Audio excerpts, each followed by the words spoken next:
It is Saturday afternoon.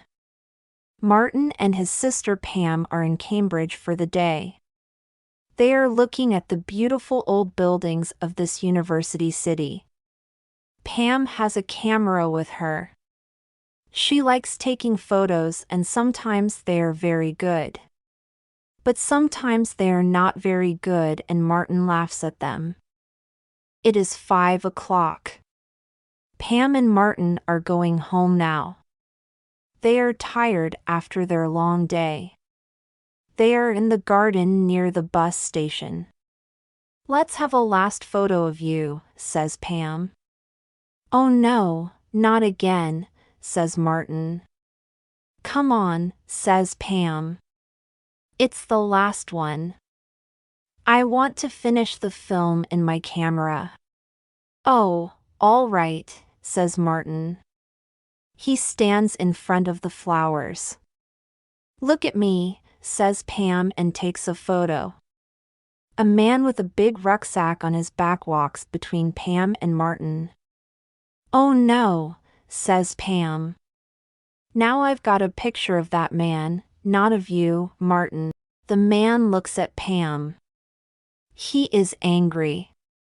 He goes across the road without a word. "That man isn't very nice, is he?" says Martin. "No," says Pam. And that was the last picture on the film, too. The man with the rucksack on his back goes into the bus station. He has got sunglasses and a blue hat. "Come on," says Martin. "Let's find our bus." They go into the bus station. "Look," says Martin. "There's that man again.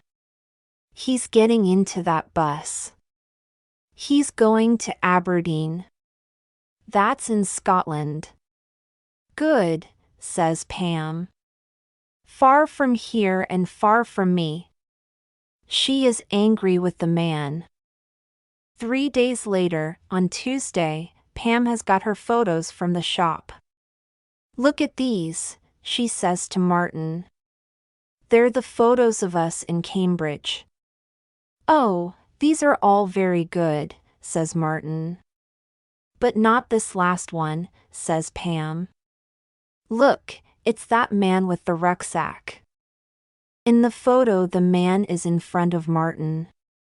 You cannot see Martin behind the man's rucksack. "Wait a minute," says Martin. "I know that face. It's in the newspaper." "Have you got it?" "Today's newspaper?" says Pam. "Yes, it's here." "Why?" "Yes, here he is." "Look at this picture," says Martin. Pam looks at the photo in the newspaper. "Who's that?" she asks. "It says in the paper his name's Alan Rook," says Martin. "And he works in a bank in London. But on yesterday morning, no Alan Rook. The people at the bank don't know where he is. And they say he's got £100,000 with him. The police are looking for him, too." "But is that the man in?" "Look at his ears. Look at his nose," says Martin. "It's him." "I know it is." Martin has an idea. He takes a pencil and starts to draw on the newspaper. "What are you doing?" asks Pam. "Look," says Martin. "I'm putting dark glasses and a 2-day beard on the man in this photo. Now I'm drawing a hat on his head. See? Now look at the 2 pictures." "You're right," says Pam. "It's him. It's Alan Rook." "Come on," says Martin. "Let's take these pictures to the police." At the police station, Pam and Martin speak to a policeman. They put Pam's photo and the newspaper on the table and they tell their story.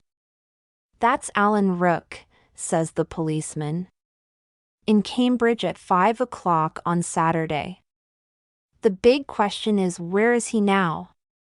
We think we know. He's in Scotland, in Aberdeen, says Pam. Or he's near there.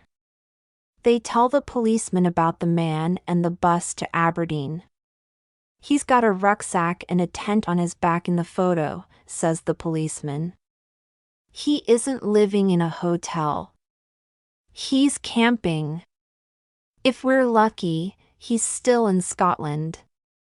I must make a telephone call. The policeman telephones the police station in Aberdeen. Alan Rook's in Scotland, he says. We think he's camping near Aberdeen. He's got a short beard now.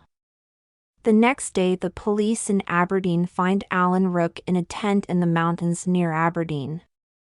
The money from the bank is in his rucksack. The next morning, Pam and Martin's story is in all the newspapers. There is Pam's photo of Alan Rook at the bus station. There is a picture of Martin and Pam, too. In the newspaper it says, "Camera girl gets photo of Rook. Police in Aberdeen find bank money." The people at the bank are very happy. They give Pam and Martin £1,000. My last photo's a good one after all, laughs Pam. Now I can buy a very good new camera.